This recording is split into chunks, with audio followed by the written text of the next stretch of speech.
E não é que eles pegaram todo o plano do Bolsonaro e seus militares para tirar a vida de Lula, Alckmin e Xandão. Gente, que triste. O Mauro Cid escreveu tudo no diário dele, o Xandão pegou o diário dele, leu tudo. Vamos entender essa história, vem comigo. Meu nome é Carol Zócoli Brócoli, bem-vindos ao meu canal. Sou comediante, também sou formada em filosofia. Então nesse canal aqui eu gosto de pensar um pouco e rir muito, porque tá difícil, né? E, gente, eu tô aqui, o áudio não tá perfeito, vou tentar fazer o meu melhor, porque eu tô viajando. Eu tô fazendo show aqui em Portugal, né? Inclusive, quem estiver em Lisboa, dia 30, tem o meu solo aqui. Então, eu tô aqui no hotel, mas assim, esse assunto a gente tem que ver, não tem jeito. Então, vamos lá, sem delongas. Alô, comunidade do ICL Notícias. Falamos ao vivo nessa transmissão especial, nesse dia em que o Brasil descobre os bastidores do que seria um golpe de Estado sangrento, criminoso, comandado por militares de alta patente. Agora sabemos com certeza que Jair Bolsonaro não era o único, ou talvez nem fosse o principal articulador do golpe que se pretendeu dar para evitar a posse do presidente legitimamente eleito, Luiz Inácio Lula da Silva. Nós começamos mais cedo essa edição do ICL Notícias, segunda edição, ao vivo aqui no estúdio. Chico Pinheiro, um prazer estar com você nesse dia difícil para quem acredita na democracia do Brasil, mas importante, né? Importante, Rodrigo, comunidade do ICL. Importante que é o momento em que a crise se mostra, porque a crise já existia, né? Mas agora ela se mostra mais aguda, e é no momento dessa crise que surgem oportunidades. É uma oportunidade única, né? Há muito tempo não temos essa oportunidade de resolver os problemas do Brasil, que vem desde a proclamação da República, desde a queda do Império, que é a tutela militar sobre a sociedade brasileira. Chico, em primeiríssima mão, o ICL Notícias deu a informação hoje cedo, a apuração da coluna da Juliana Dalpivo, o site iclnoticias.com.br, conduzido pelo nosso Chico Alves e os repórteres todos envolvidos na cobertura, da prisão de 4 militares de alta patente e 1 policial federal. Daqui a pouco nós vamos colocar aqui na tela a cara desses militares. Em primeira mão, a Juliana Dalpiva trouxe, e a gente trouxe análise durante toda a manhã no ICL Notícias, primeira edição. Portanto, primeiro destacar isso, o trabalho jornalístico de primeira linha aqui no ICL, logo cedo, trazendo esta informação. E a gente entra mais cedo também no ICL Notícias, segunda edição, para poder analisar e trazer outros desdobramentos. Daqui a pouco a gente vai ter um timaço aqui de convidados, de jornalistas, Heloísa Vilela de Brasília, o Leandro Demore, convidados, professores, lideranças políticas para ajudar a gente a entender o que aconteceu nesse dia. Chico, nós vamos colocar aqui na tela a partir de agora. Eu vou até levantar aqui para o telão, Chico, e a gente vai analisando, trazendo, relembrando o que aconteceu nesse dia. Primeiro eu queria colocar aqui então a arte, o quadro com os 4 militares que foram presos nesta manhã por pedido da Polícia Federal. E o ministro Alexandre de Moraes trouxe, né, permitiu que se tornasse pública essa informação. Fala, Chico. Eu acho que é a primeira vez que temos um general general de exército, se não me engano, 4 estrelas, o Mário Fernandes, então, preso, né, por arruaça, por tentar subverter o Estado Democrático de Direito. Então vamos trazer aqui de quem que nós estamos falando, né? 4 militares. Quem são os militares presos pela Polícia Federal? General Mário Fernandes. Daqui a pouco você vai ouvir falar muito do general Mário Fernandes, porque no relatório com mais de 200 páginas da Polícia Federal, eles mostram como esse general se envolveu diretamente na tentativa de golpe, que tinha como objetivo final, eles diziam, neutralizar, matar o Lula, o Alckmin e o Alexandre de Moraes. Então, Mário Fernandes, general reformado, que foi assessor de Eduardo Pazuello e foi ministro do Bolsonaro. Foi ministro, esteve naquela reunião golpista em julho de 2022. Então, Mário Fernandes, general, e 3 outros militares ligados às forças especiais do Exército. Vocês se lembram quando a gente falava dos kids pretos? Chico Pinheiro lembra bem. No 8 de janeiro a gente disse, os kids pretos ajudaram nisso. Esses 3 aqui, ó, forças especiais, Rodrigo Bezerra, Hélio Ferreira Lima, Rafael Martins. Todos eles envolvidos têm mensagem, troca de mensagem, grupo de WhatsApp e chegaram aí a campo no dia 15 de dezembro de 2022, como nós vamos trazer daqui a pouco, para tentar ou se programar, se preparar para a operação que levaria à prisão de Alexandre de Moraes. Chico. Rodrigo, esse general Mário Fernandes era o comandante das operações especiais do Exército, né, os tais kids pretos. Esse comando de operações especiais é uma tropa de elite do Exército que estava sediada em Goiânia. Ele era o comandante dessa tropa, né, de uma tropa de elite. Que era para onde? Você lembra que o Bolsonaro queria transferir o Mauro Cid no final do mandato? Para lá. Porque aquilo era um ninho de cobras golpista no Brasil. Nós vamos mostrar daqui a pouco. Não é exagero, gente. É algo sem precedentes na história brasileira. Nós já tivemos vários golpes. Mas assim, sem precedente, está tudo registrado. E o registro de que eles pretendiam prender e, se necessário, matar o presidente eleito Luiz Inácio Lula da Silva, o vice-presidente Geraldo Alckmin e o ministro Alexandre de Moraes, que era identificado por eles como aquele que impediu que o golpe avançasse ainda durante as eleições, porque o Alexandre de Moraes, como todo mundo sabe, presidiu o TSE naquela oportunidade. A gente tem também no documento, na sequência, como é que seria a execução do presidente Lula. Presidente eleito naquela altura, né, já? Presidente eleito. A gente trazer o trecho do documento que a gente fala da execução, seguindo aqui a sequência logo depois que a gente viu quais seriam os danos colaterais, eventualmente, tendo que talvez neutralizar, como eles usam o termo, né, o ministro Alexandre de Moraes, os golpistas. Na sequência, o documento traz como seria a execução do presidente Lula. O documento descreve, considerando sua vulnerabilidade de saúde e ida frequente a hospitais, a possibilidade de utilização de envenenamento ou uso de químicos para causar um colapso orgânico. Então, portanto, essa era a maneira que se pretendia usar para matar o presidente eleito. O Gabi, aí mais uma vez, se vocês puderem botar o documento de novo aí na tela, o que está em letras maiores é a Polícia Federal falando, né, Chico? É o relatório da Polícia Federal. E em letra menor é um extrato do documento produzido pelos golpistas. Eles se referiam ao Lula como Jeca. Isso. E eles dizem assim, Jeca, considerando a vulnerabilidade de seu estado de saúde e sua frequência a hospitais, envenenamento ou uso de química remédio que lhe causa um colapso orgânico. Ou seja, fazer o que ele chama de neutralização do Lula dentro de um hospital. Olha o perigo que o Lula correu, gente. E o julgamento injusto, porque quem vivia em hospital e vive em hospital é o Jair Bolsonaro. Deve estar se internando agora mesmo, com algum problema intestinal. Já vai se internar. Na hora que a coisa aperta, ele sai correndo para o hospital. E também, você falou, identificou bem, Rodrigo, Jeca é o presidente Lula, Joca é Geraldo Alckmin. E tem ainda mais um que não foi identificado no documento, que é o Juca. Jeca, Joca e Juca. Juca não foi identificado e, segundo ali as documentações que a Polícia Federal conseguiu obter, não causaria grande comoção. Então, é interessante que eles usam esses codinomes. No finalzinho daquele trecho anterior, se a gente puder colocar de novo na tela, só para acabar de ler aquele trechinho. Olha ali, ó.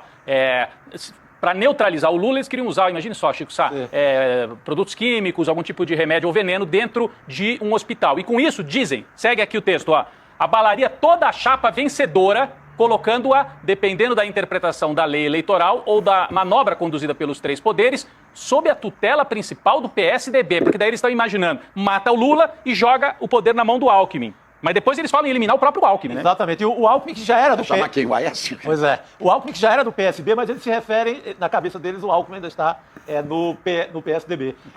E o mais maluco nessa operação toda, nesse roteiro, é que tem uma parte, tem um trecho de todo esse roteiro dos assassinatos que eles aventam a possibilidade de danos colaterais. O que significaria isso? Matar também pessoas que, por acaso, estivessem próximas ao Xandão e, inclusive, com risco de morte de algum deles.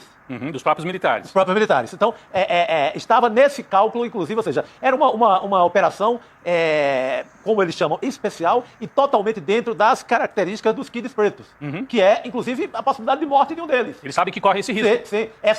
Os Kids Pretos, eles são criados, a missão deles é embute isso. É uma coisa meio kamikaze. Sabotagem. Exatamente, operações de risco que embute a possibilidade de alguma perda de que pode ter sido, inclusive, o que motivou o Francisco Vanderlei agora a se explodir lá em frente ao Supremo, né? Exatamente. Que não deixa de ser essa explosão, uma continuação dessa conversa toda. Como aquele explosivo colocado no aeroporto de Brasília, que não explodiu. Sim, é a mesma conversa, né? É a mesma conversa. É sob o signo da morte. Esses fascistoides, esses nazistas, né, do governo Bolsonaro, eles vivem sonhando com a morte, flertando com a morte, naturalmente a morte dos outros. Então, gente, só para relembrar, nós estamos aqui até num horário, você que ligou agora e está nos acompanhando, obrigado pela sua audiência, avise os amigos, mande aí, por favor, o link. Nós adiantamos o ICL Notícias. Entramos às 4h30, né? Começamos às 4h30 da tarde. Se você quiser pegar o começo, volta aí no seu... Mas agora assista aqui ao vivo com a gente, depois você volta para assistir o comecinho, tem muita informação aí no começo. Um programa aí especial sobre esse dia em que o ministro Alexandre de Moraes tornou pública a investigação da Polícia Federal, que levou à prisão de 4 militares, inclusive o general Mário Fernandes. E só para relembrar aqui, eles falavam da eliminação, o plano deles, que chegou a entrar em operação e depois foi abortado na última hora, no dia 15 de dezembro de 22, matar Alexandre de Moraes, Lula, e chegava ao Alckmin, Gabi, que é o próximo trecho que a gente ia destacar aqui no documento, né? É que a gente tem um trecho, Rodrigo, que antes não estava pronto. Acho importante vamos lá. dizer, já que você falou do Mário Fernandes, né? Do general Mário Fernandes. Daqui a pouquinho, pelo que me avisaram aqui, a gente teve um probleminha no print. Então vamos trazer agora justamente o trecho a respeito do Geraldo Alckmin, cujo codinome era Joca. Joca. Tá aí o trecho do documento, se puder colocar na tela. Então,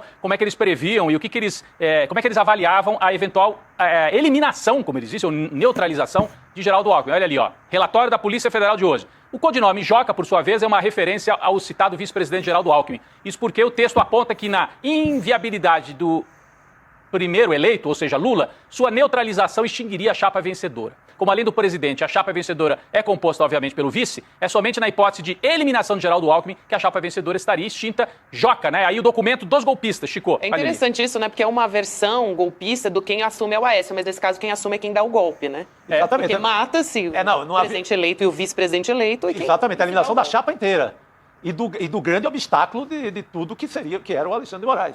É um golpe clássico pela força. O golpe é perfeito. Agora, o mais maluco, e a palavra certa talvez seja maluco mesmo, é que a tese do envenenamento era uma tese muito corrente no WhatsApp de quem estava na frente dos quartéis. O envenenamento do Lula não é a primeira vez que se fala nisso. Uhum. Esse roteiro escrito, documentado, ele mostra que os caras não estavam tão malucos assim. Eles sabiam que alguma coisa parece, em algum momento vaza essa história. Eu falava aqui, Chico, parece que é cultura isso. Porque é uma suspeita de envenenamento do ex-presidente Goulart e de Carlos Lacerda. Também. Quando se uniram, Goulart, Lacerda e Juscelino, contra os ditadores de 64. E foram os 3, morreram no intervalo de 1 ano, né? 2 por razões de saúde, provavelmente envenenados.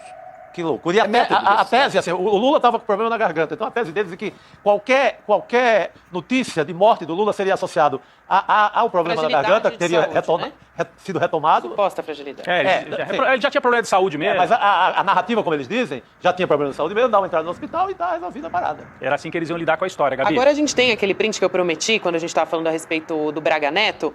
A gente relembra, né? No dia 12 de novembro de 22 foi a reunião de onde saiu o monitoramento do ministro Alexandre de Moraes. 2 dias antes disso, Rodrigo e Chicos, o general Mário Fernandes, um dos militares presos hoje, nessa terça-feira, trocou mensagens com o Marcelo Câmara, ex-assessor de Bolsonaro também, dizendo que o Braga Neto, olha só, estava indignado, que queria um apoio mais efetivo do que o então ministro da Defesa, o Paulo Sérgio Nogueira. E a gente tem um print aí na tela que eu vou trazer agora para vocês. Pode ler tudo, porque tem mais porra do que qualquer coisa. A linguagem desses gorilas é assim. Desculpa pra quem tá a linguagem desses gorilas é assim, porra, não sei o que, porra. Pode ler. Ele traz o seguinte, o general Mário Fernandes, ele tá falando em áudio e isso foi uma transcrição. Ele diz, porra, cara, eu tava pensando aqui, sugeri até o presidente ele pensar em mudar de novo o MD. Ele tá falando o ministro da Defesa. Portanto, Paulo Sérgio Nogueira neste momento. Bota de novo o general Braga Neto lá. E aí é que vem a explicação. O general Braga Neto tá indignado, porra. Ele vai ter um apoio mais efetivo. Reestrutura de novo, porra. Ah, não, porra. Aí vão alegar que eu tô mudando isso pra dar um golpe. Porra, negão, qualquer solução, Caveira. E aí ele chama Caveira o Marcelo Câmara. Aliás, o número do Câmara estava salvo assim no celular do Mário Fernandes. Então ele diz, qualquer solução, Caveira, tu sabe que ela não vai acontecer. Prestem atenção neste trecho, gente. Não vai acontecer sem quebrar ovos, né? Sem quebrar cristais. Então, meu amigo, parte pra cima. Apoio popular é o que não falta. É isso, eles estavam dando... Asqueroso, canalha, este Mário Fernandes, esse general gorilinha de Araque. Esse general tem que apodrecer na cadeia. Nós não podemos, sabe, ser condescendentes à sociedade brasileira, às instituições, com esse tipo de gente. Esse tipo de gente que trabalha contra a pátria. Antipatriotas, antinação. Esses caras têm que apodrecer na cadeia. Vacilamos quando não metemos na cadeia os gorilas de 64. O Ulisses Guimarães já dizia, né, quando promulgou a Constituição, né? Traidor da Constituição é traidor da pátria. Traidor da pátria. Tem ódio e nojo à ditadura. Eles queriam implantar uma nova ditadura, Chico Sá. E pior, o plano, porque em 64, por exemplo, você não tem, pelo menos a história, não chegou a registro histórico, a plano no papel documentado de morte nem do Jango, nem do Brizola, nem do Arraes, assim, dos governadores e do próprio presidente Jango. Você não tinha plano de morte. Nesse vinha com esse requinte. Plano de morte dos principais desenvolvidos na história. Então, E você tem uma sequência, você junta tudo isso, é uma sequência que você teve. Você teve aquele ataque, você teve a armação do caminhão para explodir o aeroporto, você teve o ataque à Polícia Federal, no dia da posse dia da diplomação do Lula. Então, você tem uma série de acontecimentos que era para tocar fogo no país, e isso seria só o fecho. Enquanto isso, né, Chico? Isso era o capítulo final, assim, era para fechar o roteiro da história. A nossa sorte é que essa galera é atrapalhada, é burra. Agora, quando a gente olha agora, Chico, o dia 12, eu acho que foi um momento de desespero para eles. Eles estavam planejando a ação para o dia 15 de dezembro. Sim. Agora a gente sabe. Aí o TSE e o governo eleito, né, Lula e Alckmin, antecipam para o dia 12 a diplomação. Eles entram em desespero, porque daí, se diplomar, aí é mais um passo, vira fato consumado. Aí eles insuflam aquela base radicalizada, os caras queimam ônibus, e ali muita gente chamou a atenção naquele dia. Aquilo é operação de gente, não foi gente só do povo, usaram gente do povo, mas tinha gente de operações especiais. Eles foram num depósito de gás, vocês lembram naquele dia? Lembro. Um depósito de gás, explodiram, botaram fogo rapidamente num ônibus. Ou era facção criminosa, e não era, porque facção criminosa estava preocupada, facção criminosa, só que era facção política criminosa. Mesmo. Então, aquele dia 12 foi um momento de desespero. E no dia 15, como a Gabi já trouxe aqui, eles chegaram aí pra rua, tá documentado na troca de mensagens, os golpistas, esses 4 presos hoje e outros, tudo com troca de mensagens, usando um grupo, né, para articular, chamado Copa 2022. Copa 2022. Um era o nome Alemanha, o outro Argentina. Áustria, Gana. E os nomes de seleções da Copa. Os militares, né? Cada um tinha um nome. Agora, olha aqui, Tânia Cabral escreve no nosso chat, caraca, estivemos perto de uma repetição de 64, não dá. Anos de chumbo não, ditadura nunca mais. Eu chamo a atenção, Chico, é que nós estamos próximos e continuamos próximos, sabe, de um golpe que tem como alvos o presidente Lula, né, os ministros Supremos, o vice-presidente Alckmin, continuam no alvo, porque esses canalhas estão soltos, armados, ainda tem seguidores. Vimos agora há poucos dias um desses seguidores se explodir diante do Supremo Tribunal Federal. Atenção, Procurador-Geral da República, não podemos ficar eternamente a democracia brasileira, não pode ficar esperando o Gonê para sempre. Tem que pedir prisão preventiva desses caras e começar a desmantelar isso. Continuamos correndo risco. O presidente Lula tem que tomar muito, mas muito cuidado. Agora teve um gesto de todos. Eu queria retomar aqui, a gente vinha fazendo já isso, trazendo alguns trechos do documento da Polícia Federal, que foi liberado hoje pelo ministro Alexandre de Moraes, trechos importantíssimos, mais de 200 páginas de um documento que faz a radiografia de um golpe militar que seria sangrento. Eu vou trazer um dos trechos no início, em que a Polícia Federal começa a explicar, está aqui no nosso roteiro, aqui para nossa edição aqui, na sequência que a gente já vinha, né? É Núcleo de Ação 1, exatamente. Né? Então, isso aqui é a Polícia Federal falando no seu relatório. As condutas identificadas pela investigação demonstram que esse núcleo de atuação se utilizou de elevado nível de conhecimento técnico militar, porque eram os kits pretos. Os caras eram especialistas. Para planejar, coordenar e executar ações ilícitas, as quais envolviam, inclusive, monitoramento do ministro Alexandre de Moraes. As ações tinham como finalidade assegurar a prisão da referida autoridade caso o golpe de Estado se consumasse. Ou ainda, de maneira alternativa, a sua execução, a eliminação física, a morte, o assassinato, o homicídio de um ministro do Supremo Tribunal Federal. Por isso veio o Flávio Bolsonaro agora fazer declaração lá no Senado, apavoradinho, porque descobriram que o golpe era esse, fazia parte do golpe, eliminar fisicamente um ministro do Supremo. Segue o documento. Com planejamento, coordenação e execução típicos de uma operação militar especial, as ações demonstram um detalhado plano de atuação que envolve técnicas de anonimização, porque usaram chips de celular comprados em nome de outros, de forma anônima, típico de operação militar para não deixar rastro, mas a Polícia Federal encontrou os rastros. Fiquem tranquilos, estão presos por causa disso. Também monitoramento clandestino e emprego ilícito de recursos públicos, Chico, porque aparece o Mauro Cid falando assim, vocês precisam de quanto, hein, para fazer a operação? 100 mil dá para vocês? Da onde vinha esse dinheiro, hein, Chico? Não ficou claro? Olha, esse dinheiro pode ter várias fontes, inclusive as joias, que aí a gente entra no outro crime. Exatamente. Mas pode ser. Todos os personagens, inclusive aquele Marcelo Câmara, todos coincidem com o outro crime, que é o crime das joias das Arábias. Todos esses personagens, eles se repetem. Sabe? Então eles estão na mesma. Dinheiro público desviado de emenda parlamentar. Aliás, vamos ter que tratar aqui de envolvimento de senadores e deputados nessas tentativas de assassinato. Essa é uma coisa muito importante. Sabe que começa o plano no papel e que sai do Palácio do Planalto para ser posto em prática no Congresso? Sabe quem começa? O Braga Neto e o Arthur Lira. O Braga Neto é muito importante no orçamento secreto. Sim. O Braga Neto então ele está em todos os momentos dessa história. Daí a nossa estranheza, porque não estaria preso. Eu acredito que o que não foi preso hoje, eu acredito que tenha sido uma questão de cálculo inclusive político. Porque a Polícia Federal é técnica, mas também sem política não se faz nada, não se chupa nem um picolé. Aí você prendeu hoje um general, Mário Fernandes. Aí eu acho que você teria o risco não de comoção, porque eles não acreditam no momento que haveria qualquer comoção, mas você prendeu já um general. Eu acho que isso fica para o próximo pacote. Inclusive, essa turma toda estaria à disposição da segurança do G20. Vê que risco permanente se tem no Brasil. Isso para todos os chefes de Estado, porque são assassinos. São potenciais assassinos, são gorilas assassinos. Olha, duas coisas sobre o que vocês estão pontuando aí agora que eu acho que podem ser interessantes. É que eu li hoje que, numa dessas reuniões, mandaram pedir os R$100 mil para o Valdemar Costa Neto, do PL. Aí. Então tinha um lugar onde eles iam buscar dinheiro. E pode ser que o Valdemar se veja aí, né, diante da Polícia Federal para explicar alguma coisa. Deu dinheiro, porque essas reuniões, muitas dessas reuniões eram feitas na... E o Francisco, que se explodiu na frente do STF, foi candidato de quê? Do PL. Célio do PL aqui no Lago Sul, em Brasília.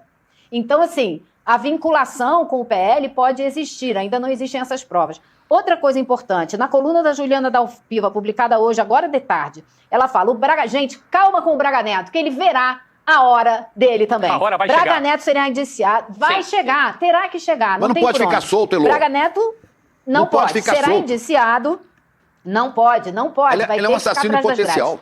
Fala, Elô. Sim, em vários sentidos, não só no Brasil, tá? Fora do Brasil também, porque ele tem seus envolvimentos aí com histórias escabrosas relacionadas ao Haiti, mas isso é uma outra conversa. Braga Neto será indiciado no relatório final sobre a tentativa de golpe de Estado. Então, a Juliana Dalpiva apurou que a Polícia Federal continua essa investigação sobre a tentativa de golpe. O que a gente está vendo hoje é um aperitivo, porque vem mais por aí, porque tem gente mais graúda nessa história e tem mais gente nessa história. né? E então, segundo ela, ele será indiciado no inquérito final sobre a tentativa de golpe. Não tem problema. Vamos ler esse artigo da Juliana Dalpiva? Deixa eu achar. Agora tem uma nota que acaba de sair do próprio Braga Neto. Ele é um dos alvos da operação deflagrada hoje pela Polícia Federal e que investiga a compra de coletes balísticos pelo governo na intervenção federal no Rio de Janeiro em 2018. Braga Neto responde. Nota oficial sobre a suspensão da compra de coletes balísticos pela empresa americana CTU Security durante a intervenção na segurança do Rio. É uma nota grande aqui. Ele diz, diante das matérias veiculadas pela imprensa, é importante reiterar que os contratos de gabinete de intervenção seguiram absolutamente todos os trâmites legais previstos na lei. Com a relação à compra de coletes balísticos da empresa, é preciso destacar que a suspensão do contrato foi realizada pelo próprio. É importante também lembrar que durante a intervenção foram empenhados 1 bilhão e 170 milhões de reais. Ele não traz aqui nada, traz aqui só explicações. O que você tem de informação pra gente a respeito disso, ô Ju?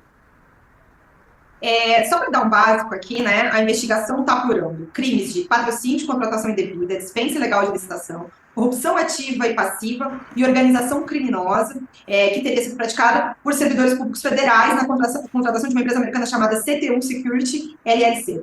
Pelo governo brasileiro para comprar mais de 9 mil coletes balísticos em 2018 no gabinete do Braga Neto, quando o Braga Neto era um interventor do Rio de Janeiro. Aí, assim, o que eu fui apurar aqui? Depois a gente vai ter a nossa querida Carlinha Araújo também para falar desse assunto. Eu queria tentar entender, porque assim, a investigação corre sob sigilo, estão cumprindo 16 mandados de busca hoje, busca e apreensão. Um grupo deles é no Rio de Janeiro, se eu não me engano, são 10 no Rio de Janeiro. E uma coisa, eu consegui descobrir duas coisas aqui um pouquinho antes da gente chegar. Uma é que desse grupo, sobretudo no Rio de Janeiro, quem está sendo alvo de busca e apreensão são ex-assessores do Braga Neto nesse período que ele era o interventor do Rio de Janeiro, pessoas que trabalhavam com ele no gabinete. E aí, o que a Polícia Federal também, uma outra coisa que eu consegui saber, enquanto estava me preparando para entrar aqui, que parece que esse esquema, né, essa combinação para dispensa da licitação, para fazer a fraude, era discutida dentro do gabinete do Braga Neto. A Polícia Federal tem provas já de que dentro do gabinete é que se discutia uma maneira de promover a fraude. E aí, o pedido, ele teve a quebra de sigilo telemática, ou seja, das comunicações dele, né, do telefone pedido e deferido, né, pela quebra, porque a Polícia Federal está apurando o quanto que o Braga Neto sabia sobre a combinação dessa fraude, né? Ou seja, nos outros elementos de prova que já se colheu ao longo da investigação, nas outras, pelo que eu entendi, são conversas entre as outras pessoas que estão envolvidas, tem elementos que levam a crer da participação do Braga Neto. Mas, para poder justamente apurar no detalhe o que é que ele sabia enquanto se estava combinando essa fraude, é pedida essa quebra de sigilo para justamente saber o envolvimento do então interventor do Rio de Janeiro, ex-ministro da Defesa, ex-ministro da Casa Civil do governo Bolsonaro e ex-candidato a vice-presidente da República de Jair Bolsonaro na chapa deputado no ano passado, Fabiola. A casa caiu, né, pessoal? A casa caiu bonito e agora essa história é fascinante, né? A gente vai ficar seguindo essa história agora, por um tempinho. Bom, pelo que eu entendi, o Gonelli e o Xandão estavam demorando para tomar alguma decisão a respeito desse caso, porque eles estavam esperando um equipamento via de Israel para poder abrir os computadores do Mauro Cid, não sei o que lá. E tá tudo lá, né, gente? Porque a galera realmente planejou o golpe, pelo visto, pelo WhatsApp. Sabe, isso é tão grave. Imagina se esses caras tivessem conseguido fazer isso. O que teria acontecido no Brasil hoje? Esses malucos com poder total na mão, sem lei, sem ninguém pra parar eles.